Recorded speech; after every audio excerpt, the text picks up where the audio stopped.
যদি নামাজটা ঠিক মতো আদায় করে নেয়, 5 ওয়াক্ত সঠিকভাবে যথাসময়ে যথার্থ নিয়মে যদি তারা নামাজ আদায় করে, সালাত আদায় করে, তাহলে আল্লাহ পাক বলেন, আমি ওই লোকদের জন্য, ওই গ্রামবাসীর জন্য, ওই সমাজের লোকদের জন্য, ওই গ্রামের লোকদের জন্য, ওই রাষ্ট্রের লোকদের জন্য আমি আল্লাহ পাক আকাশ থেকে আর জমিন থেকে রিজিক উদ্গত করে দেব। আকাশ থেকে রিজিক নাযিল হবে, জমিনের ভিতর থেকে রিজিক উদ্গত হবে। সুবহানাল্লাহ। চতুর্দিক থেকে রিজিক আর রিজিক, নামাজীদের রিজিকের কোনো অভাব হবে না যদি তারা সঠিকভাবে ঈমান আনে এবং নামাজকে সহিভাবে আদায় করতে পারে। তাদের রিজিকের কোনো অভাব হবে না। সুবহানাল্লাহ। তাহলে নামাজি ব্যক্তির রিজিকের গ্যারান্টি দিয়েছেন কে? আল্লাহ পাক। তাহলে এত গুরুত্বপূর্ণ একটা নামাজ, যে নামাজ আদায় করলে রিজিকের অভাব হবে না, সে নামাজটাকে আমরা অবহেলা করছি। নাউজুবিল্লাহ। এখন থেকে আমাদের সতর্ক হওয়া উচিত, সতর্ক হওয়া উচিত, সংশোধন হওয়া উচিত। আমাদেরকে মসজিদে আসা উচিত, 5 ওয়াক্ত নামাজ যথাসময়ে জামাতের সাথে আদায় করা উচিত। জোরপান ঠিক কিনা? যে ঘরে নামাজ আছে সেই ঘরে আল্লাহর রহমত আছে, যে সমাজে নামাজ আছে সেই সমাজে রহমত আছে, বরকত আছে। সেই সমাজে জিনা থাকে না, মাদক থাকে না, ব্যভিচার থাকে না, অন্যায় থাকে না, জুলুম থাকে না। আর যে সমাজে নামাজ নাই, যে ঘরের মধ্যে নামাজ নাই, দেখবেন ওই ঘরটা হলো জাহান্নামের টুকরা। কিসের টুকরা? যে ঘরে নামাজ নাই সেখানে আপনি খবর নিয়ে দেখেন, তালাশ করে দেখেন, সেই ঘর জাহান্নামের টুকরায় পরিণত হয়ে গেছে। ছেলে বাপের কথা শুনে না, মেয়ে মায়ের কথা শুনে না, বড় ভাইয়ের কথা ছোট ভাই শুনে না। গোটা ঘরটা যেন আপনার বিশৃঙ্খলা, আপনার অশান্তি, অনিরাপদ হয়ে যায় শুধুমাত্র নামাজ না থাকার কারণে। আর আপনি যে ঘরের ভিতরে নামাজ আছে সেখানে তালাশ করে দেখেন, সুশৃঙ্খল পরিবার, নিয়ন্ত্রিত তাদের পরিবার, তারা বড়কে শ্রদ্ধা করে, ছোটকে স্নেহ করে, তাদের ঘরে কোনো অভাব নাই, রহমত বরকত দিয়ে তাদের পুরা ঘরটা ভরা। আল্লাহ পাক করেছেন, আল্লাহ পাকের হাবিব বলেছেন, যে ঘরের মধ্যে নামাজ আছে সেই ঘরের মধ্যে 3 রাত 24টা ঘন্টা রহমতের ফেরেশতা প্রবেশ করে। সুবহানাল্লাহ। বলা ঠিক কিনা? কারণ যে ছেলেরা নামাজ পড়ে, আচ্ছা বলেন তো, কোন নামাজি ছেলে কি মা বাপরে শ্রদ্ধা করে না? এরকম পাওয়া যায়? যে ছেলেরা নামাজ পড়ে সেই ছেলে বাপের কথা শুনে না, এরকম আছে নাকি? না। বরং নামাজি ছেলে আব্বাকে শ্রদ্ধা করে, মাকে সম্মান করে, বড়দেরকে শ্রদ্ধা করে, ছোটদেরকে স্নেহ করে, কারণ তার ভিতরে আল্লাহর রহমত আছে। জোরে কি আছে? আর যার ভিতরে নামাজ নাই, তার মধ্যে আল্লাহর রহমত নাই, সে দেখবেন জিনার কাজে লিপ্ত আছে, মাদকের কাজে লিপ্ত আছে, জুয়ার কাজে লিপ্ত আছে। কোথায় বিশৃঙ্খলা আছে তাকে পাওয়া যাবে, কোথায় মাদকের আড্ডা খারাপ তাকে পাওয়া যাবে, কোথায় জুয়ার আসর দেখবেন তাকে পাওয়া যাবে। কিন্তু কোন নামাজি ছেলে এই সমস্ত খারাপ জায়গায় যাবে না। জোরে বলা যাবে নাকি? যাবে না। সুতরাং আমি আপনাদেরকে আহ্বান করব, যাদের ছেলে আছে, মেয়ে আছে, নিজেরা নামাজ পড়বেন, ছেলেদেরকে, মেয়েদেরকে, স্ত্রীকে নামাজের ব্যাপারে আপনারা সঠিকভাবে, কঠোরভাবে নির্দেশ প্রদান করবেন। আল্লাহ পাক তিনি ওয়াদা করেছেন। সুবহানাল্লাহ। সুবহানাল্লাহ।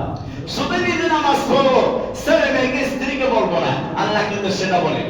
আল্লাহ বলেছেন নিজেও জাহান্নামের আগুন থেকে বাঁচো, আত্মরক্ষা করো, আর তোমার ছেলে মেয়ে, স্ত্রী বা প্রতিবেশী, সমাজের লোক সকলকে জাহান্নামের নরকাগ্নি থেকে রক্ষা করা প্রচেষ্টা চালাও। সুবহানাল্লাহ। কোরআনে কারিমে আল্লাহ পাক বলেন, ইয়া আইয়ুহাল্লাযীনা আমানু কু আনফুসাকুম ওয়া আহলিকুম নারা। ইয়া আইয়ুহাল্লাযীনা আমানু, হে বিশ্বাসীরা, হে ইমানদাররা, কু আনফুসাকুম ওয়া আহলিকুম নারা, নিজেরা জাহান্নাম থেকে আত্মরক্ষা করো এবং তোমার আহার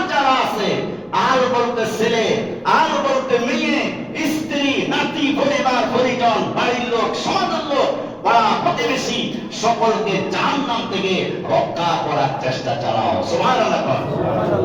তাহলে নামাজকে আমরা শুধু নিজে পড়বো না, সবাইকে পড়াবার চেষ্টা করবো, সবাইকে দায়িত্ব পালন করতে হবে। সুতরাং আল্লাহ রাব্বুল আলামিন আমাদেরকে নামাজ পড়ার যেন তৌফিক দেয়, পাশাপাশি আমরা যেন অপর মুসলমান ভাইকে মসজিদে আনতে পারি, নামাজের ব্যাপারে অনুপ্রাণিত করতে পারি, উৎসাহিত করতে পারি। আল্লাহ যেন আমাদেরকে তৌফিক দান করে, বলেন আমিন। সম্মানিত মুসলিম ভাইরা, জুমার দিন তো সময় কম, বেশি আলোচনা করার সময় পাওয়া যায় না।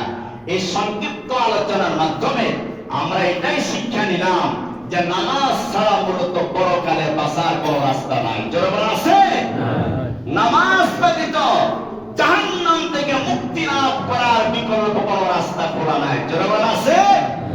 সুতরাং এমন গুরুত্বপূর্ণ নামাজ নিজেরাও পড়ব, অন্যদেরকে পড়ানোর ব্যাপারে উৎসাহিত করব, উদ্বুদ্ধ করব, অনুপ্রাণিত করব। তবেই সমাজে শান্তি আসবে, ঘরে শান্তি আসবে, সমাজ থেকে বিশৃঙ্খলা বিপর্যস্ত অবস্থা আমাদের থেকে আল্লাহ পাক দূর করে দিবেন। আল্লাহ যেন বুঝার তৌফিক দান করে, বলেন আমিন।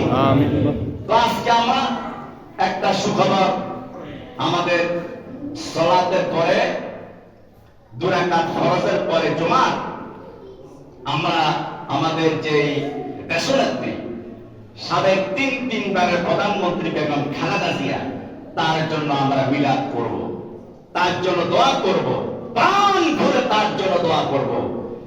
তিনি আসলে আলেমদেরকে মহব্বত করতেন, আলেমদেরকে ভালোবাসতেন, আলেমদের উপর জুলুম করেন নাই, অত্যাচার করেন নাই, ইসলাম নিয়ে কখনো তিনি কটাক্ষ করেনি, হিংসাত্মক কোন মনোভাব প্রদর্শন করেনি।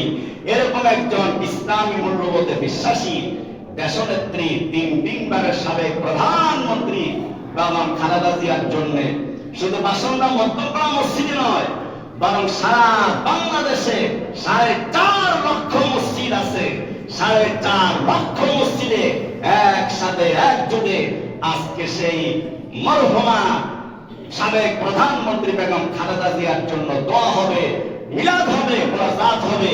এই উসিলায় যেন আল্লাহ তাকে ক্ষমা করে দেয়, তার কবরকে যেন বেহেশতের টুকরা হিসেবে পরিণত করে, তার শোক সন্তপ্ত পরিবারকে যেন সবরে জামিল ধরার তৌফিক দান করে।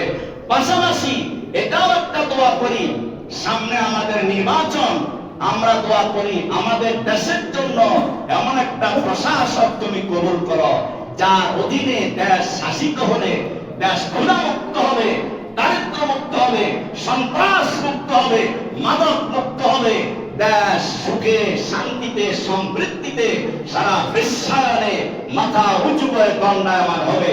এরকম একটা দেশপ্রেমী আমাদের জন্য প্রশাসক হিসেবে আল্লাহ যেন ভবিষ্যতে নির্বাচনের মাধ্যমে কবুল করে, সকলে বলেন আমিন। আসসালামু আলাইকুম ওয়া রাহমাতুল্লাহ। 4 রাকাত প্রার্থনা করেন।